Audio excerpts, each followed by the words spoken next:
네, 오늘도 피우다에 함께 하신 여러분 주님의 이름으로 환영하고 축복합니다. 우리 시간도 기도하심으로 피우다 시작하도록 하겠습니다. 하나님 감사합니다. 오늘도 저희를 말씀 앞으로 부르시고 이 아침에 그 말씀 앞에 겸손히 엎드려 주의 말씀을 듣게 하시니 감사합니다. 오늘도 하나님의 말씀이 우리를 살게 하고 그 말씀이 우리를 어디로 이끌든지 우리가 갈 수 없는 그곳일지라도 그 말씀이 우리를 이끌어 그곳을 향하게 하고 그곳에서 하나님의 뜻대로 살아가게 함을 믿사오니 오늘도 주의 말씀으로 우리를 견인하시고 그 말씀 앞에 우리의 삶이 교정받으며 그 말씀이 궁극적으로 우리의 삶의 모든 것을 다스리시는 그런 하나님의 말씀이 되는 시간이 되게 하여 주시옵소서. 말씀을 함께 읽고 묵상할 때 지혜를 더하시고 성령이 조명하여 우리에게 깨닫게 하신 바로 온전히 알게 하여 주시옵소서. 감사합니다. 예수님의 이름으로 기도드립니다. 아멘. 네, 오늘 함께 살펴볼 말씀은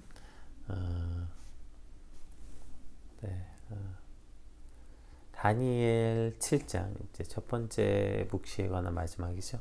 다니엘 7장 15절에서 28절, 다니엘 7장 15절에서 28절 말씀 함께 살펴보겠습니다.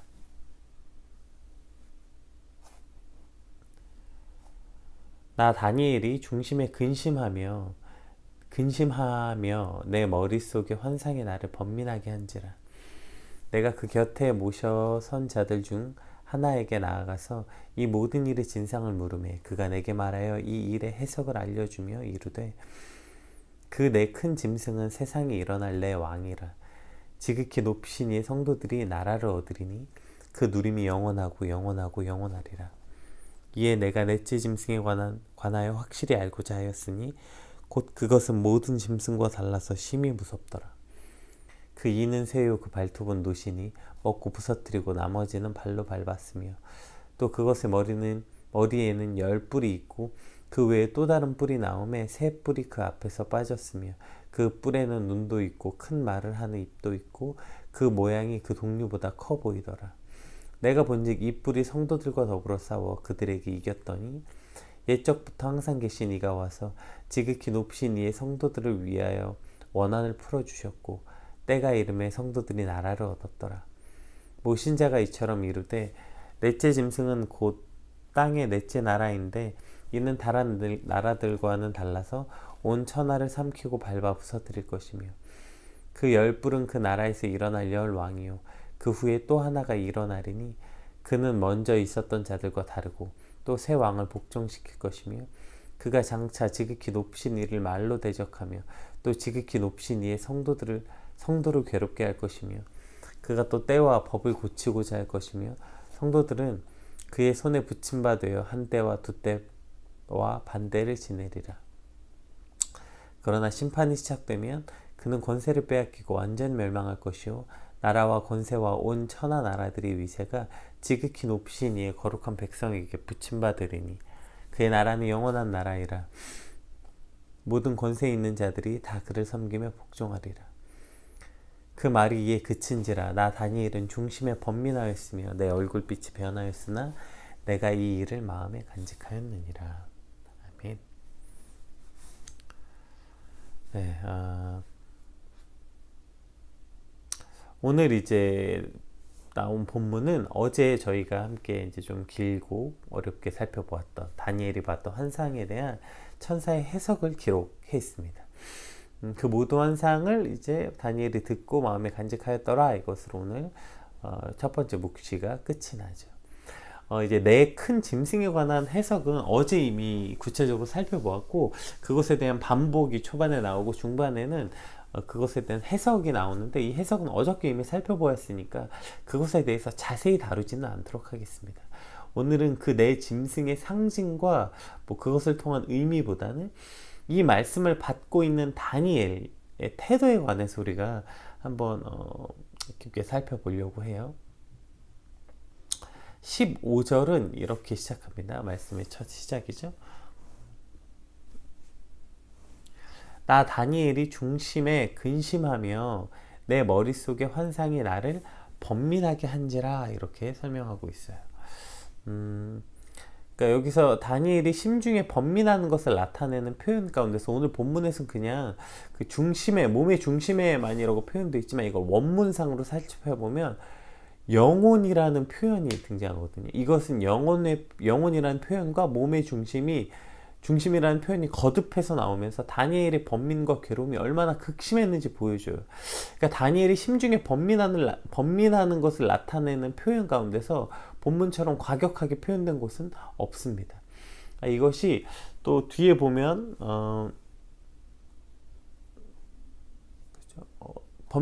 중심에 근심하게 하며 나를 번민하게 한지라, 이렇게 근심하게 하며 번민하게 한지라, 이것이 반복되는 것은 이것이 지속적으로 이루어지고 있는 것을 보여주고 있는 거예요. 짧은 순간 이제 스쳐 지나가는 고통이 아니라 그것이 꽤 긴 시간 지속되고 있다는 것을 알 수 있게 되는 것입니다.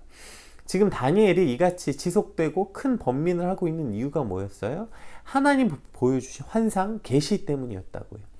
지금 다니엘이 받은 이 직접 계시를 말하고 있지만 오늘 우리는 그 계시를 기록된 말씀으로 보고 있잖아요. 그게 성경이고 그게 하나님의 말씀이죠. 그러니까 지금 다니엘이 이와 같이 심적으로 괴로운 출발이 어디서부터 시작됐냐? 바로 하나님의 말씀, 하나님의 계시로부터 시작됐다는 것을 알 수 있게 되는 거예요. 여기서 우리의 첫 번째 어리석은 착각이 등장합니다. 흔히 교회 안 다니시는 분이거나 혹은 교회에 처음 오시는 완전 초신자들이 교회에 왔다 가면서 이런 표현을 종종 쓰는 걸 보게 돼요. 오늘 좋은 말씀 듣고 갑니다. 오늘 교회 목사님 좋은 말씀 들으러 갑니다. 이렇게 말해요. 여기서 좋은 말씀은 뭡니까? 그것은 그 내용, 어떤 내용이든지 그것이 뭐 도덕적인 가르침이든지 뭐 세상을 살아가는 뭐 지혜든지, 그러니까 강연을 들으러 오는 것처럼 그 모든 것을 듣고 돌아갈 때 어떤 깨달음, 기쁨, 평안, 위로, 이러한 좋은 감정을 느끼고 돌아가는 것. 그래서 좋은 말씀 듣고 갑니다. 이것은 그걸 듣고 내가 좋은 감정을 가지고 갑니다. 이런 유의 표현이죠. 물론 하나님의 말씀이 우리 삶에 큰 위로가 되고 죽은 자를 살리기도 하는 하나님의 사랑의 음성 맞습니다. 하지만 하나님의 말씀에 오직 그것이다 라고 그곳에 함몰되어서 우리가 마치 초신자들이 말하는 좋은 말씀을 듣고자 하는 어떤 기대, 그래서 그 외에 다른 말씀은 듣지 않게 되는 것, 이것이 문제라는 거예요. 여러분, 동전이든 지폐든 모두 양면을 가지고 있을 때 앞면과 뒷면을 모두 가지고 있는 걸 화폐라고 말합니다. 만약에 그 화폐가 한쪽에만 인쇄가 되어 있는 것은 반쪽짜리 화폐가 아니라 그것은 가짜 화폐입니다. 예를 들어서 10,000원짜리 한 장이 있다고 칩시다. 근데 그 10,000원짜리가 똑같은 재질과 뭐 똑같은 건데 한쪽만 인쇄되어 있고 한쪽은 인쇄가 되어 있지 않다. 여러분, 이것은 5,000원어치의 가치를 가진 화폐가 아니라 그것은 그냥 빵원, 0원의 가치를 가진 가짜 화폐가 되는 것입니다. 히브리서 4장 한번 말씀을 한번 같이 살펴볼까요? 히브리서 4장 말씀입니다. 히브리서 4장 12절 13절 하나님의 말씀은 살아있고 활력이 있어 좌우에 날선 어떤 검보다도 예리하여 혼과 영과 및 관절과 골수를 찔러 쪼개기까지 하며 또 마음의 생각과 뜻을 판단하나니 지으신 것이 하나도 그 앞에 나타나지 않음이 없고 우리의 결산을 받으시리 눈앞에 만물이 벌거벗은 것 같이 드러나느니라. 아멘. 성경은, 하나님의 말씀은 우리의 삶에 어떠한 따뜻한 위로의 메시지, 사랑의 메시지, 눈물이 날 만큼 절실하고 절절한 하나님의 사랑의 편지이기도 하지만 또 하나님의 말씀은 좌우에 날선 어떤 검보다 예리해서 우리의 마음과 생각과 뜻을 판단해 하나님 앞에 벌거벗은 것처럼 드러나게 하는 것, 이것이 또 다른 하나님의 말씀이 주시는 말씀의 의미이고 말씀의 목적이기도 하다는 거예요. 그래서 우리가 말씀을 받을 때 그 말씀 앞에 두려워 떨고 그 말씀 앞에 나의 나약함들이 드러나고 나의 죄악들이 드러나서 심령이 떨리고 고통스러움과 두려움을 겪기도 하는 것이죠. 그 과정을 통해서 나의 마음과 생각과 뜻이 교정받아지는 거예요.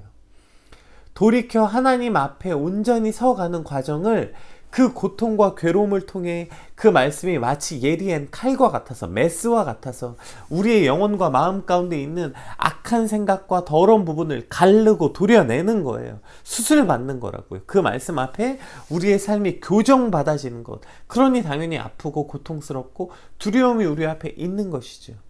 오늘 다니엘이 하나님의 말씀을 첫 번째 어떻게 받았냐는 거예요. 그 말씀을 통해 그가 고통스럽고 번민하는 장면을 아주 구체적으로 묘사하고 있는 것입니다.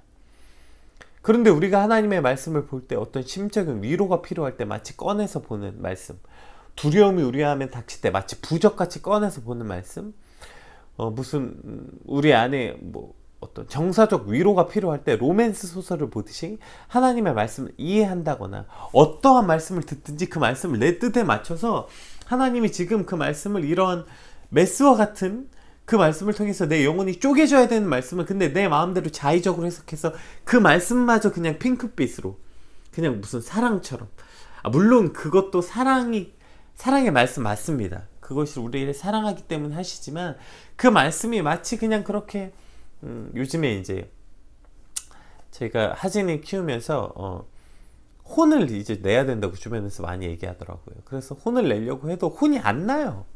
그러니까 혼을 내는데 혼이 안 나. 그걸 듣는 사람이 혼으로 듣지 않아. 근데 그게 어떻게 혼이 납니까? 왜 혼을 내라고 합니까? 그 말씀, 그 혼 나는 것을 통해서 그가 잘못된 것을 깨닫고 교정해야 된다는 것인데, 마치 모든 하나님의 말씀을 하나님이 날 사랑해서 하시는 말씀이야. 맞는데요. 근데 그 말씀이 내 안에 고통스러워야 그 말씀 앞에 교정받는데 그 말씀은 그냥 다 핑크빛으로 받는 거예요. 그러니까 하나님의 말씀이 아무 능력도 없는 반쪽짜리 말씀이 아니라니까요. 제가 아까 화폐 설명드렸죠. 화폐 10,000원짜리가 한쪽 면만 인쇄되어 있는 건 5,000원짜리 가치를 갖는 게 아니에요. 그냥 그 말씀 전체가 통째로 가짜가 돼버리는 아무런 능력이 없는 말씀이 되는 것입니다. 오늘 다니엘은 하나님이 주시는 환상을 통해서 그가 얼마나 두렵고 고통스러운지 첫 구절에서 표현하고 있지만 마지막 절에도 등장하죠. 마지막 절에도 동일한 표현이 등장합니다. 28절 말씀 한번 같이 살펴볼까요? 그 말이 이에 그친지라, 이제 천사의 말이 그쳤어요. 나 다니엘은 중심에 번민하였으며, 똑같이 나오죠. 내 얼굴빛이 변하였으나 내가 이 일을 마음에 간직하였느니라. 제가 그래서 오늘 본문 제목을 내가 이 일을 마음에 간직하였느니라 이렇게 잡았어요.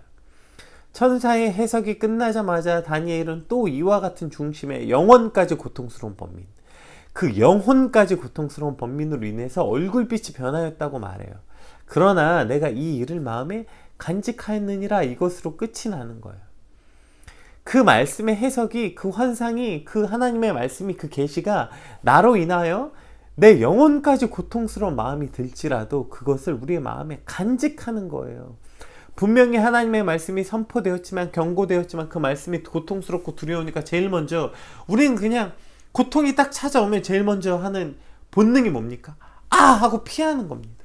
고통이 우리에게 찾아왔을 때 그 상황에 본능적으로 그것이 아프면 피하고 버리게 되는 것, 이것이 우리의 어떤 즉각적인 반응이죠.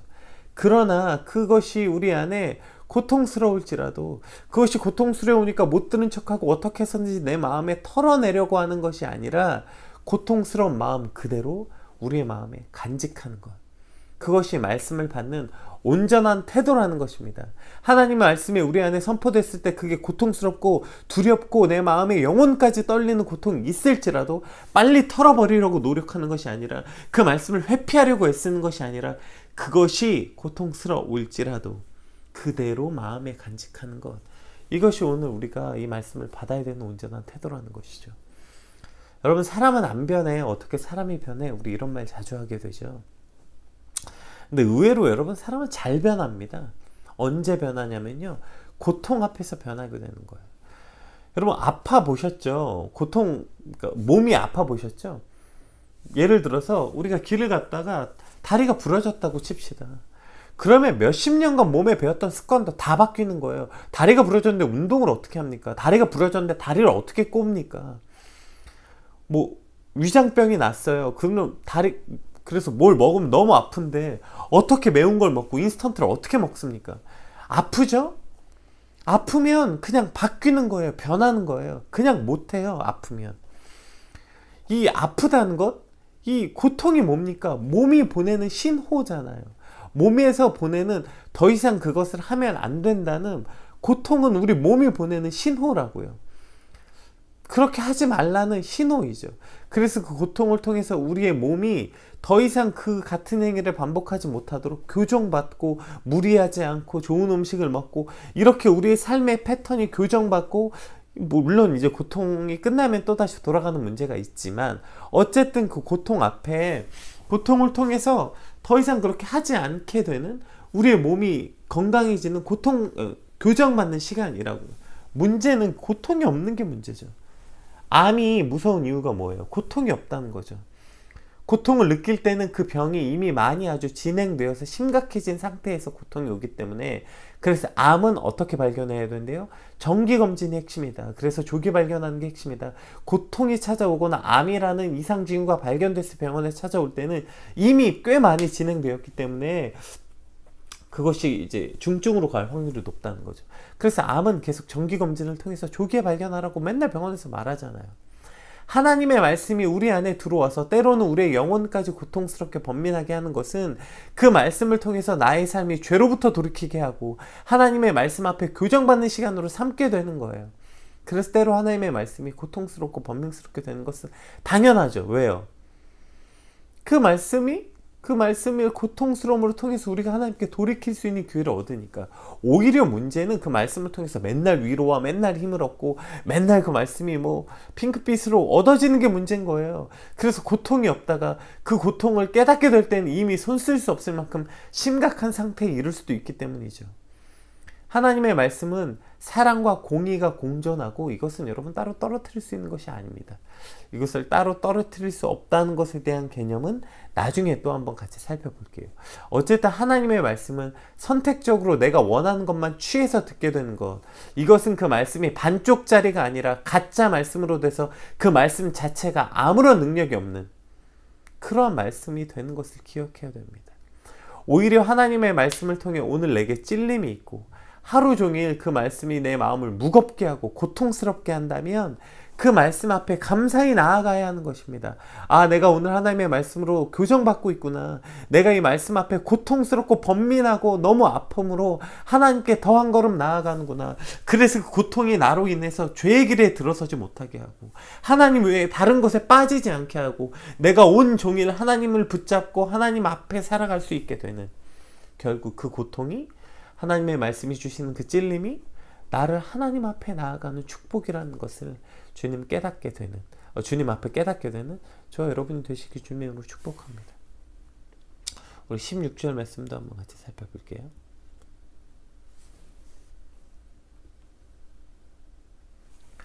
내가 그 곁에 모셔선 자들 중 하나에게 나아가 이 모든 일의 진상을 물으매 그가 내게 말하여 그 일의 해석을 알려주며 이르되, 이렇게 시작해. 그러니까 지금 다니엘이 이제 하나님의 선 천사들 중에 한 명에게 찾아가서 묻는 거예요. 환상 중에 있는 사람 중에. 보세요. 이미 다니엘은 환상을 봤어요. 목격했어요. 들었어요. 근데 다시 나가서 묻는 거예요. 그게 무슨 뜻입니까? 다니엘이 받은 환상은 사실 그것이 어떠한 뜻인지 알기 참 어렵고, 또 위에서 나눴던 것처럼 알고 싶지 않을 만큼 두려운 장면, 두려운 감정이 들었죠. 그러면 사실 그 뜻 자체도 어렵기도 하고, 그것을 다시 들어서 두려움이 든다면 사실 피하고 싶은 게 본능인데, 다니엘은 그 어려움이 있었지만 또 말씀 자체가 어렵지만 또 두려웠지만 적극적으로 그 말씀 앞에 나아가서 묻는 태도를 보여주고 있어요. 제가 피우다 시작하는 몇 가지 이제 이유가 있는데, 그 중에 대표적인 이유가 이거 하나였죠. 큐티하기가 어렵다. 성경 읽는 게 어려워서 못 읽겠다. 그래서 포기하게 된다. 이러한 이야기를 참 많이 들었어요. 그래서 함께 말씀을 나눠주고 최대한 그 뜻을 해석해주면 그 안에 스스로 하나님의 말씀을 묵상하게 될 수 있지 않을까? 그래서 이 피우다를 시작했어요. 그리고 피우다 시작한 지 이제 2달이 다 되어 갑니다. 어떨까요? 물론 맞습니다. 말씀이 너무 어려운데 피우다를 통해서 이제 하나님의 말씀 또 큐티하는 게 많이 어렵지 않아졌어요. 그래서 말씀을 들으면서 잘 이해가 돼요 라는 사람도 있습니다. 그러나 제가 알기로 여전히 꽤 많은 사람들은 분명히 어려워서 말씀을 못 본다 그랬어요. 그래서 어렵지 않도록 말씀을 해석하고 풀어주는 이 아침 시간이 있음에도 불구하고 여전히 하나님의 말씀을 어렵다고 느끼고, 하나님의 말씀은 어려워, 그러니까 못 봐, 난 하나님의 말씀을 읽을 수 없어 라고 이미 판단하고 있다고요. 왜요? 여러분, 하나님의 말씀이 어떻게 쉽고 편하기만 하겠습니까? 지금 사실 다니엘이 7장부터 는 어려운 내용이잖아요. 그래서 사실 설교로도 많이 안 하는 내용이죠. 어떤 말씀은 이런 다니엘서 말씀처럼 참 어렵고 해석하기가 쉽지 않아요. 또 어떤 말씀은 듣기가 쉽지 않아 듣는 것 자체가 매우 고통스럽고 듣는 게 거북하고 불편한 말씀이 있죠. 그럼에도 불구하고 우리는 그 말씀 앞에 적극적으로 능동적인 태도로 나아가야 돼요. 왜요? 이 모든 진상을 물음에 그가 내게 말하여 이 일의 해석을 알려주며, 이렇게 오늘 본문이 얘기하고 있어요. 하나님 앞에 그 말씀을 우리가 묻고 나아갈 때 그 말씀을 해석해서 알려주겠다고 말씀해주고 계시는 것입니다. 예레미야 33장 3절 말씀도 한번 같이 살펴볼게요. 예레미야 말씀입니다. 너는 내게 부르짖으라. 내가 내게 응답하겠고 내가 알지 못하는 크고 은밀한 일을 내게 보이리라. 너무 잘 아는 말씀이시죠.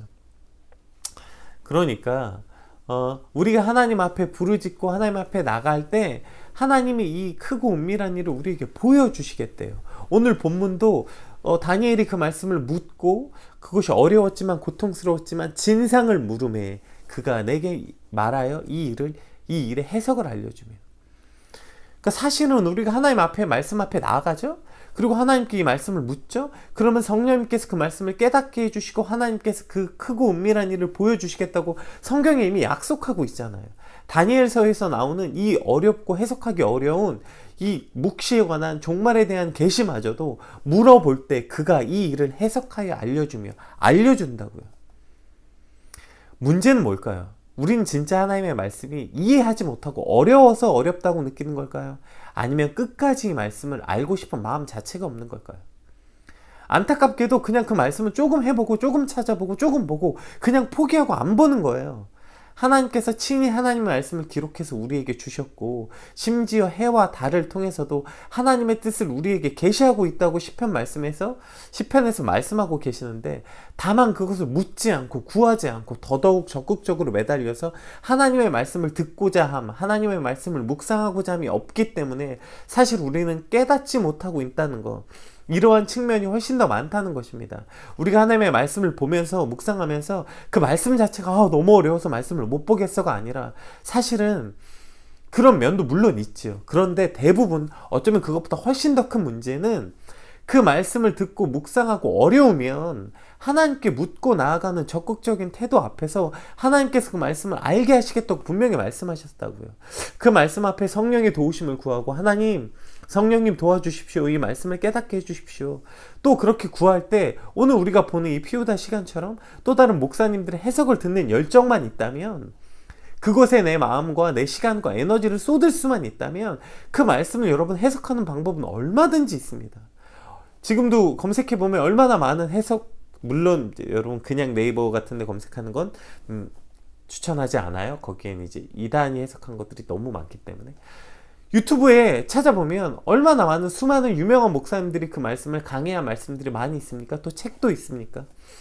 우리가 그 말씀 진짜 궁금하고 진짜 알고 싶어서 어려워서 못 본다면 그 말씀을 들을 수 있는 수많은 방법이 있습니다. 최소한 첫 번째, 하나님 앞에 묻는 거예요. 오늘 다니엘처럼 예레미야처럼. 그러면 성령님이 그 말씀을 조명하게 하셔서 우리를 깨닫게 해주신다는 것입니다. 여러분 믿으세요. 이거 성령님이 조명해서 알게 해주신 것입니다. 여러분, 저 같은 목사들은 그러면 이 말씀을 어떻게 준비할까요? 저희가 신학적으로 물론 공부하죠. 말씀을 깨닫게 하려는 여러 툴들을 사용합니다. 그러나 기본은 똑같습니다. 여러분이나 저나. 성령님이 말씀하고자 하는, 성령님이 깨닫게 해주시고 성령님이 조명해 주시지 않으면 여러분 목사도 한 절도 설교할 수 없는 거예요. 그냥 주석 찾아봐서 떠들어대는 것, 여러분 그것이 어떻게 설교입니까? 그건 그냥 남의 얘기죠. 설교할 수 있으려면 그것이 성령님이 조명해 줘서 제 마음을 깨닫게 해주시는 그 과정이 있어야 되는 것처럼, 여러분 누구든지 하나님 앞에 엎드려 주님이 말씀을 깨닫게 해주십시오 하면 성령님이 도와주시는 거예요. 두 번째, 그리고 그것을 찾아보는 책이나 다른 목사님들의 설교를 듣는다거나 이러한 열정과 시간과 에너지를 쏟을 수 있다면 그 말씀이 왜 어렵습니까? 그 과정을 하기가 싫은 거죠. 그냥 그 과정이 어렵다고 말하는 거죠. 근데 그것을 그냥 하나님의 말씀 어려워 이렇게 치부하고 보지 않는 거예요. 우리가 좋아하는 사람이 생기고 사랑하는 사람이 생기면 그 사람의 마음은 묻고 또 묻고 또 물으면서 그놈 드라마나 영화의 결말은 궁금해서 찾아보고 블로그 찾고 스포까지 다 찾아보면서 하나님의 말씀 그냥 어려워요. 그냥 이렇게 말해버리는 거죠. 여러분, 그것은 어려운 게 아니라 마음이 없는 것입니다. 하나님의 말씀은 쉬워서 묵상하는 것이 아니라 그것이 유일한 진리이고 오직 그 말씀이 나를 살게 하기 때문에, 그래서 때로는 그 말씀이 어려워도 때로는 그 말씀이 두려워도 그 말씀 앞에 적극적으로 나아가야 된다고 다니엘은 말씀을 주시고 있는 거죠. 우리 17절부터 우리 21절까지 어저께 살펴본 말씀의 반복이기도 한데요. 한번 같이 볼게요.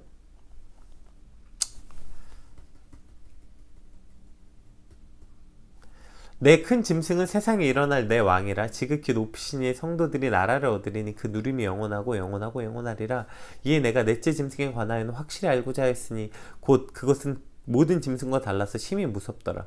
그 이는 새요 그 발톱은 노시오 먹고 부서뜨리고 나머지는 발로 밟으며 또 그것의 머리에는 10뿔이 있고 그 외에 또 다른 뿔이 나오매 새 뿔이 그 앞에 빠졌으며 그 뿔에는 눈도 있고 큰 말을 하는 입도 있고 그 모양이 그의 동류보다 커 보이더라.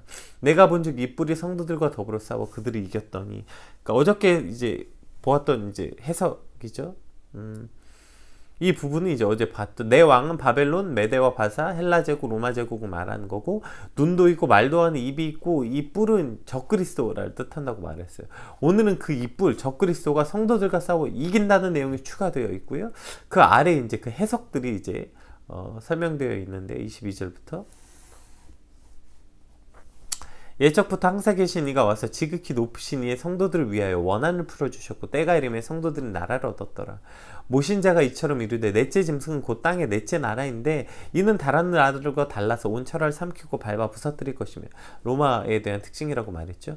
그 10뿔은 그 나라에서 일어날 10왕이요 그 후에 또 하나가 일어나리니 그는 먼저 있던 자들과 다르고 또 새 왕을 복종시킬 것이며 그가 장차 지극히 높으신 이를 말로 대적하며, 적그리스도를 뜻하여 또 지극히 높으신 이의 성도를 괴롭게 할 것이며 그가 또 때와 법을 고치고자 할 것이며 성도들은 그 손에 붙임받아 한 때와 두 때와 반 때를 지내리라. 그러나 심판이 시작되면 그는 권세를 빼앗기고 완전 멸망할 것이요 나라와 권세와 온 천하와 나라들의 위세가 지극히 높으신 이의 거룩한 백성에게 붙임받으리니 그의 나라는 영원한 나라이라. 모든 권세 있는 자들이 다 그를 섬기며 복종하리라. 아멘. 그러니까 적그리스도가 이 땅의 왕들을 복종시키고 성도들을 괴롭게 할 것이나 심판이 시작되면 그는 모든 권세를 빼앗기고 완전히 멸망할 것이다. 다시 한번 말씀해주고 있죠. 그리고 그의 영원한 나라에서 모든 자들이 그리스도를 섬기며 복종할 것이다. 어제 이제 우리가 살펴본 내용을 다시 한번 반복하게 됩니다. 적그리스도. 그러니까 그것을 어떤 이단 교주다, 내가 그리스도다 라고 말하는, 내가 귀신이다 이렇게 말하는 것이 적그리스도라고 생각하는 건 이 적그리스도에 대한 너무 편협한 해석입니다. 물론 그거 적그리스도 맞습니다.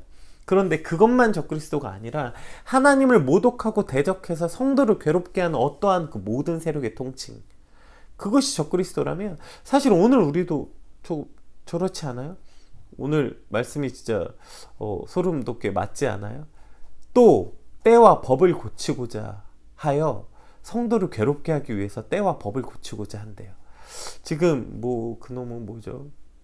여러 법들, 예배를 못 드리게 한다거나 동성애 차별금지법 이런 것들, 아마 더 심한 법들이 나오겠죠.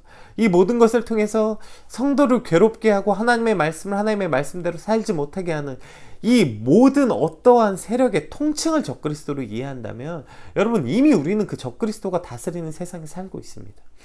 우린 이런 세상에서 어떻게 믿음을 지키고 살 수 있을까요? 신명기 말씀 한번 같이 살펴볼게요. 신명기 28장 14절 말씀.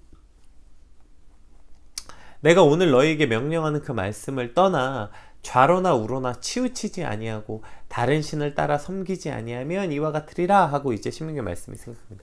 내가 오늘 너희에게 명령하는 그 말씀, 하나님의 말씀을 떠나지 않으면 좌로나 우로나 치우치지 아니하고 다른 신을 따라 섬기지 아니하면 이와 같으리라 이렇게 설명하고 있는 거죠. 그러니까 오직 하나님의 말씀, 그 말씀을 떠나지 않고 지키는 것이 우리를 좌로나 우로나 치우치지 않고 오직 하나님을 향해 달려갈 수 있게 됨을 말씀하고 있죠. 우리가 그 찬양 주 말씀 향하여 달려가리라. 하나님의 말씀만을 향해서 우리가 좌로나 우로나 치우치지 않고 달려가는 이 신명기 말씀이나 오늘 본문에 나왔던 28절 우리가 마지막에 함께 살펴보았던 그 말이 이에 그친지라. 나 다니엘은 중심에 번민하였으며 내 얼굴빛이 변하였으나 내가 이 일을 마음에 간직하였느니라. 내가 이 일을 마음에 간직하는 일, 그것이 하나님의 말씀을 내 마음에 간직하는 일. 그래서 그 말씀을 우리의 마음에 간직하면 좌로나 우로나 치우치지 않고 적 그리스도가 다스리는 이 세상에서 우리가 오늘도 어떻게 살아야 될까? 성도와 싸워 적 그리스도가 이기는 이 세상에서, 성도를 괴롭게 하는 이 땅에서 우리는 오늘 어떻게 살 수 있을까? 바로 그 말씀이 나를 살게 하기 때문에 그 말씀을 우리 마음에 간직하게 되는 것입니다. 오늘도 그 말씀이 나를 살게 한다는 고백으로 살 수 있게 되는 것입니다. 때론 그 말씀이 아프고 고통스럽죠. 때론 그 말씀을 그 말씀 자체가 매우 어렵고 두렵습니다. 그럼에도 불구하고 그 말씀 앞에 전심전력으로 나아가서 그 마음이 아프고 고통스러워도, 그 말씀이 아프고 고통스러워도, 그 말씀이 어렵고 두려워도 내 마음에 깊이 간직하게 될 때 그 말씀으로 우리는 오늘 하루를 살 수 있게 되는 것이고, 그 말씀으로 적 그리스도가 다스리는 이 세상 가운데서 좌로나 우로나 치우치지 않고 살 수 있게 되는 것입니다. 오늘 고통스럽지라도, 그 말씀이 어려울지라도 적극적으로 그 말씀 앞에 나아가 그 말씀을 우리 마음에 간직하여 그 말씀으로 살아가는 오늘 저와 여러분의 하루가 되시길 주님으로 축복합니다. 우리 받은 말씀 붙잡고 오늘 하루를 받은 말씀 붙잡고 기도하고 큐티하시고 또 말씀으로 하루를 승리하는 저와 여러분이 되시길 주님의 이름으로 축복합니다. 우리 같이 기도하겠습니다.